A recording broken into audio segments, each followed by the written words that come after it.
আপনি যদি এই নিয়মগুলো কখনো না মানেন, কখনো আপনার রোগী সুস্থ হবে না। আপনি যত বড় মুতাব্বির হন না কেন, আপনার রোগী সুস্থ হবে না। আসসালামু আলাইকুম রহমতুল্লাহি ওয়া বারাকাতুহু। সম্মানিত নাজরিন, কেমন আছেন আপনারা? আশা করি সকলে ভালো আছেন, আমিও আল্লাহর রহমতে অনেক ভালো আছি। তো আমরা যারা দীর্ঘদিন যাবৎ মুতাব্বির করি, কবিরাজি করি, আমরা রোগী দেখি আলহামদুলিল্লাহ। তো অনেকে রোগী সুস্থ হয়, অনেকে রোগী সুস্থ হয় না। আপনার রোগী সুস্থ না হওয়ার পিছনে অনেক বড় একটা কারণ আছে। সেই কারণটা আপনার জানতে হবে, আগে বুঝতে হবে। আপনি দীর্ঘদিন যাবৎ এই লাইনে কাজ করতেছেন, কিন্তু আপনার রোগী সুস্থ হচ্ছে না। আপনার সমাজের মধ্যে আপনার একটা বদনাম ছড়াচ্ছে। তা আপনার একত হলো আপনার পরিপূর্ণ প্রস্তাব নাই, দ্বিতীয়ত হলো যে আপনার এই লাইন সম্পর্কে অভিজ্ঞতা নাই। তা আপনার সর্বপ্রথম একজন অভিজ্ঞ ওস্তাদ ধরতে হবে, আপনার পরিপূর্ণ ট্রেনিং নিতে হবে। ট্রেনিং দিয়ে তারপরে আপনি যখন পরিপূর্ণ ট্রেনিং নিয়ে যখন আপনি কাজ করবেন, তখন ইনশাআল্লাহ আপনি প্রতিটা রোগীর কাছে আপনি সফলতা পাবেন। প্রতিটা রোগী আপনার মাধ্যমে সুস্থ হবে ইনশাআল্লাহ। তারপরে সেই বিষয়টা আগে আপনাকে জানতে হবে। এক নম্বর কারণ হলো, অধিকাংশ মুদাব্বির তার রুহানি শক্তি নেই। রুহানি শক্তি না থাকার কারণে তার রোগীগুলো সুস্থ হয় না। ওই জিন ওই রোগীকে ভয় পায় না। আপনি যখন আপনার ভিতরে যখন পরিপূর্ণ রুহানি শক্তি থাকবে, তখন আপনি শুধু বিসমিল্লাহ বলে একটা ফু দিবেন, আপনার রোগী সুস্থ হয়ে যাবে। আপনার বিসমিল্লাহ বলে পানিতে ফু দিবেন, আপনার রোগী খাওয়াবেন, রোগী সুস্থ হয়ে যাবে। জিন আপনাকে দেখে থরথর করে কাঁপতে থাকবে। যখন আপনার ভিতরে আল্লাহ পাকের একটা নূর, যখন একটা রুহানি শক্তি থাকবে আপনার ভিতরে, যখন আপনার রুহের যে শক্তি, যেটা আপনার রুহের শক্তি, কলবের শক্তি, হ্যাঁ, অন্তরে যে অভ্রান্তিক যে শক্তিটা আছে, সেই শক্তিটা যখন আপনার ভিতরে পরিপূর্ণ থাকবে, তখন আপনার রোগী সুস্থ হবে। আপনাকে দেখলে, জিন দেখলে ভয় পাবে। আপনি সর্বদিকেই আপনি কামিয়াবি হতে পারবেন। তার অনেকেই আমরা কী করি, মোটামুটি কিছু জানি, জানার পরে মনে করেন যে আমরা কোনো আমল টামল আমরা করি না, এই জন্য আমাদের রোগী সুস্থ হয় না। আমাদের ভিতরে তো আধ্যাত্মিক শক্তিই নেই। আমরা এই জগতে কাজ করতে গেলে আপনার আধ্যাত্মিক শক্তি প্রয়োজন। তো আধ্যাত্মিক শক্তি আগে আপনাকে অর্জন করতে হবে।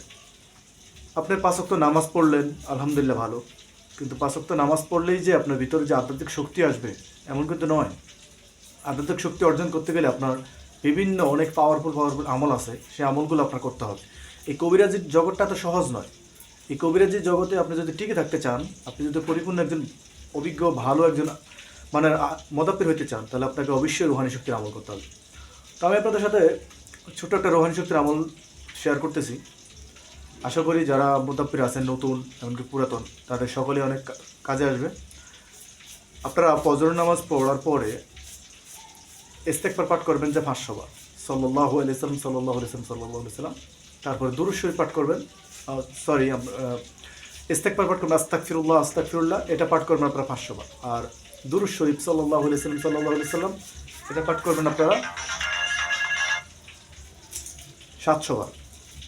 তাহলে আপনার এই যে আপনার ইস্তেগফার পাঠ করলেন 500 বার, দুরূদ শরীফ পাঠ করলেন 700 বার, ফজর নামাজের পরে। আর প্রতি নামাজের পরে আপনারা 100 বার করে পাঠ করবেন, ইয়া হাইয়্যু ইয়া কাইয়্যুম ইয়া জাল জালালি ওয়াল ইকরাম, এটা 100 বার করে পাঠ করবেন। আবার রাতে যখন এশা নামাজ পাঠ করবেন, এশা নামাজ পাঠ করার পরে আপনার আবার ইস্তেগফার 500 বার, দুরূদ শরীফ 700 বার পাঠ করবেন। আর প্রতি নামাজের পরে কিন্তু আপনারা 100 বার করে ইয়া হাইয়্যু ইয়া কাইয়্যুম ইয়া জাল জালালি ওয়াল ইকরাম, এটা পাঠ করবেন। এভাবে ধারাবাহিকভাবে আপনি যখন প্রতিদিন কন্টিনিউ এই আমলটা করতে থাকবেন, আপনার শরীরে প্রচুর পরিমাণ একটা রোহানি শক্তি আসবে। এখন আপনি রোহানি শক্তি যে আপনার শরীরে রোহানি শক্তি আসছে, সেটা আপনি বুঝবেন কীভাবে? এটা তো একটা বোঝার বিষয় না, যে আমি রোহানি শক্তির আমল করতেছি, কিন্তু আমার শরীরে রোহানি শক্তি আছে কি নাই সেটা আপনি বুঝবেন কীভাবে? একে তো হলো, আপনি কোনো একটা জিন্নাতের রুগী আসছে, আপনি সেই রুগীর উপরে বিসমিল্লাহ বলে হাতটা রাখবেন। দেখবেন যে সেই রুগী শরীর পুরো কাঁপাকাঁপি শুরু হয়ে যাবে, বলবে যে হাত ছড়াও, নয়তো বা আমি সহ্য করতে পারতেছি না, জ্বলে যাচ্ছি, পুড়ে যাচ্ছি। এই একটা। আরেকটা হলো, আপনার হাতের তালু, আপনার পুরো সারা শরীর প্রচণ্ড গরম হয়ে যাবে।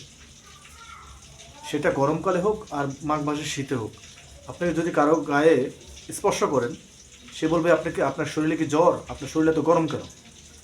আপনি তখন কাউকে কিছু সেটা বলার প্রয়োজন নেই। আপনি তখন মনে করবেন যে আপনার ভিতরে রুহানি শক্তি কাজ করতেছে, আপনার রুহানি শক্তি বৃদ্ধি হয়েছে। তখন আপনি এই আমলগুলো যদি আপনি ধারাবাহিকভাবে সবসময় করতে পারেন, গুনাহের কাছ থেকে সবসময় দূরে থাকবেন। এমনকি এই যে ফজরের নামাজের পরে 500 বার ইস্তেগফার, 700 বার দুরূদ শরীফ সাল্লাল্লাহু আলাইহি সাল্লাম, তারপর প্রতি নামাজের পরে ইয়া হাইয়্যু ইয়া কাইয়্যুম ইয়া জাল জালালি ওয়াল ইকরাম 100 বার পাঠ করবেন। আবার রাতে এশার নামাজের পরে যখন আপনি ইস্তেগফার পাঠ করবেন, তারপরে আপনার দুরূদ শরীফ পাঠ করবেন 500 বার 700 বার, যেভাবে যেই নিয়মে বললাম, ঠিক আছে? আমলগুলো যখন করবেন, আর রাতে ঘুমানোর আগে অবশ্যই আপনারা 2 রাকাত 2 রাকাত 4 রাকাত করে সালাতুল হাজত নামাজ আদায় করবেন।